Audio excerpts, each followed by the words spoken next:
Hello guys, so I'm here with one of the, I don't know if I should say one of the people who keeps reinventing himself, or one of the people who has the longest staying power, because how many decades now since you started doing this?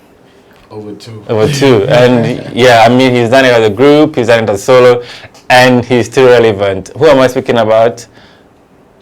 Prince Bright. I mean, he's gone through some few name changes. Right. Like you mentioned the first one right now, Blinks Paco.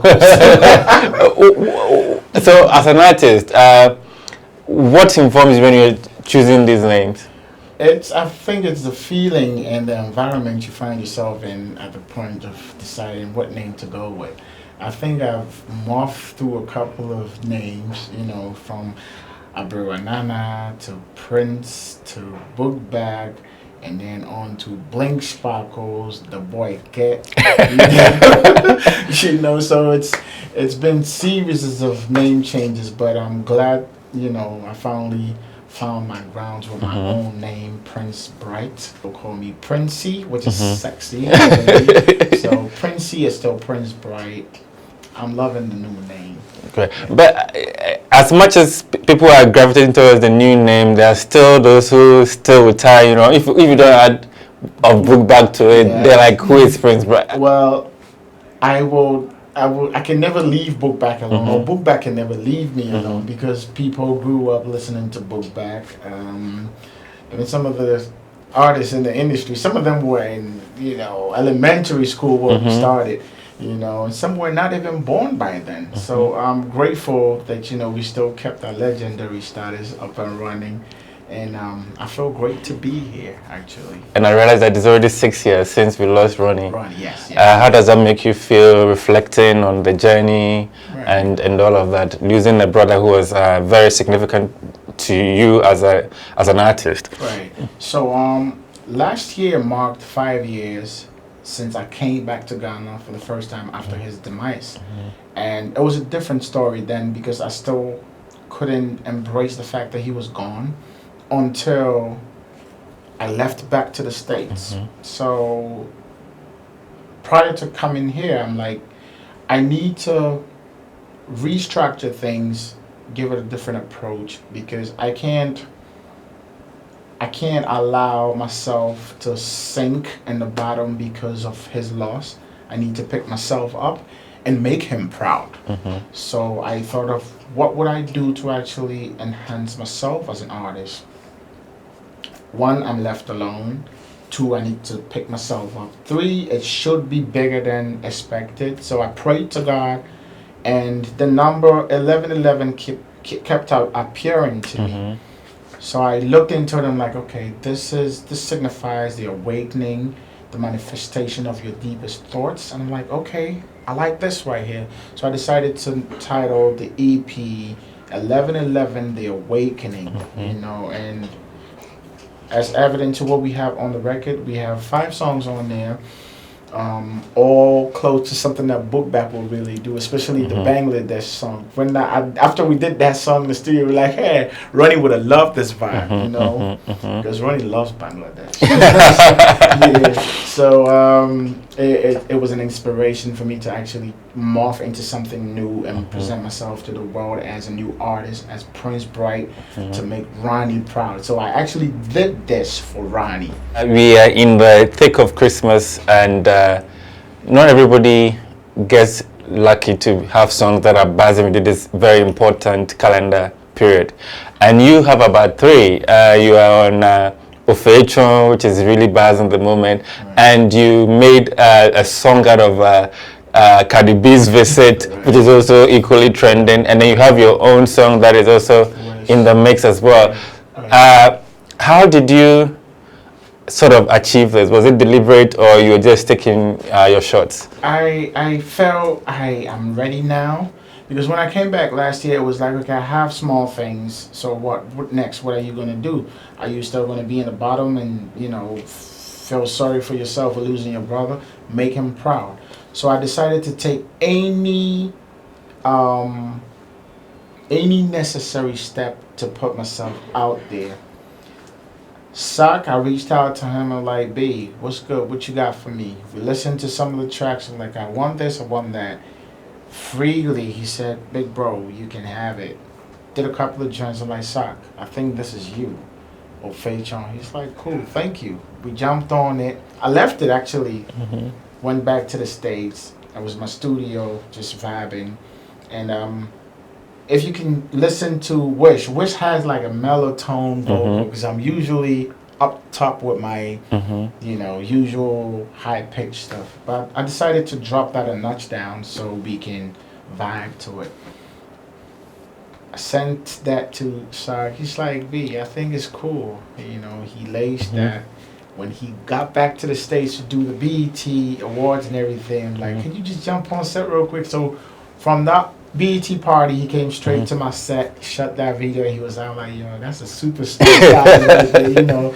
He flew in, flew out. Next minute, he's making Ghana proud with the award. Congratulations on that again. So I respect him so much for giving me that platform to actually, express myself, my deepest thoughts, for everybody else to know what I'm about. And then it comes to a Feichon. He called me back, said, dude, I got this. I think it's fire. I'm like, put it out. Because I believe in one thing. If one person wins from the industry, it's a win-win for all of us. You know what I'm saying? So I'm like, okay, one wins, we all win, so put it out. I put out Wish. Feichon I know was out there. I got to Ghana. First night, hey, I'm going to know Feichon. I'm like, hey, what's going on? From the airport, So I got home and I hear on the streets, I'm like, what? This song is huge. I'm like, okay, this is nice. So this is something that I did out of love for somebody who appreciated my music. And now it's falling back at me. It's so comic, you know what I mean? So I draw much inspiration from the younger cats out there. And I just want to tell y'all, man, if you're doing something, do it from the heart. And appreciate great talents out there. So in terms of music, I think what people have also realized, sometimes you're in two worlds. You're in Ghana, in the US, you touch base here, you touch base there. The long run, how is it going to be like? What should people expect? I am thinking of relocating to GH. My record label has set up a production house. We're thinking of setting up in Ghana too. Which I will definitely be the CEO to run it. The whole idea is to put out more talents. I've loved putting out more talents, but I need the environment and the finances to be able to actually put it out. So that's what we've been working on. And God being good, we see some big men are interested. So hopefully we'll be able to support the industry and make it a better one. What do you think about that? It's not better from what it is. I was about to ask you that. What do you make of it? In terms of opportunities, in terms of growth, comparing when you started and all of that, what do you make of the industry now? I think there's more avenues to exploit now. It's bigger than it used to be from back in the day. It used to be just a fraction of us doing our thing.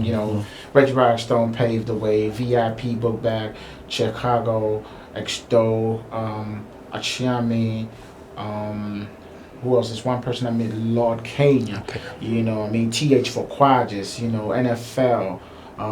Some of the names I remember, KTK, you know what I'm saying? These were people that, these were people that, it was just a handful of us. But right now we got a whole army of, soldiers projecting the music industry out there. And I'm so proud that we've gotten here.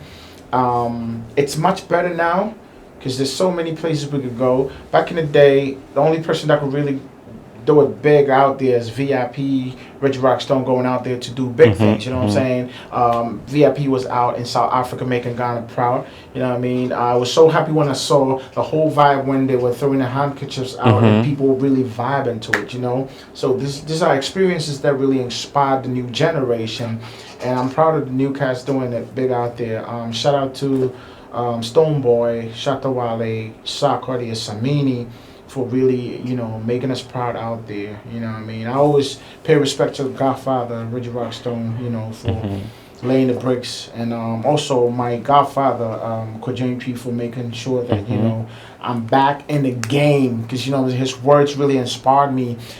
I was on the phone with him. The last phone call I had, I actually made before I left to the States was with the maestro himself, Mr. Kodraintree. He told me, Bright, don't give up. You got this. Don't give up. Just go, prep yourself, come back, and just do what you got to do. And that I kept that at heart, and I went out there and did my best. And God has thrown His light on me now, and I'm so grateful for that. Salute to the maestro, Mr. Kodraintree. Great. So are you going to release new songs from the EP, or totally something we should expect We something? have amazing things coming as long as the platform is open, and I'm ready to work with all the younger ones. If you're willing to work with dinosaurs like me, you know what I'm saying? I'm willing and ready to vibe with you. Shout out to Ameyaw, Daco Vibes, Creamy, Episode, my brother. Episode, that's actually my cousin. Oh, You know what I mean? Shout out to all my cousins in the industry. If y'all don't know, Knee Funny, Episode, Gus Miller. All the guy icons. Guys, you know, these are my people. These are my bloodline, actually. Not just the fact that they're gone, but you know what I'm saying? These are my bloodline, and shouts and respect to all of them. Too tough. Oguns, what's good? You know what I mean? Ogunske. These are family. Or Rich, what's happening?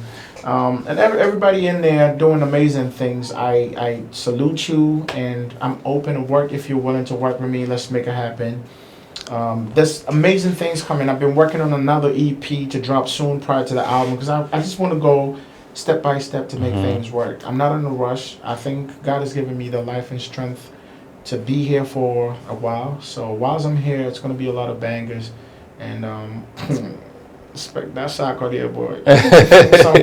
something magical, man. He knows what he's doing. So, you know what I mean? Let's support good music, support Ghana music, and put us out there. It's not over for us. So to wrap things up, what should people expect from you? Or one word, if you were wishing for one thing to change, what would that be? So just watch out. There's going to be something amazing, something phenomenal with my sister Josie from UK, you know. So we're going to do that intercontinental vibe, you know what I mean? It's going to be an amazing thing. Thanks to you for having me. Pleasure. He's been there for us since day one. Shout out to all the bloggers for putting this out there. Blog about me more. Because, you know, it's Prince Bright now. You could call me Buk Bak, but the name I really want to stick and stay in everybody's minds is Prince Bright, because it's a new beginning for me, and I don't mind being called a new artist. I don't mind being called legendary. I'm still the same humble Kokumlimle boy. God bless you. All right, thanks. It's a wrap.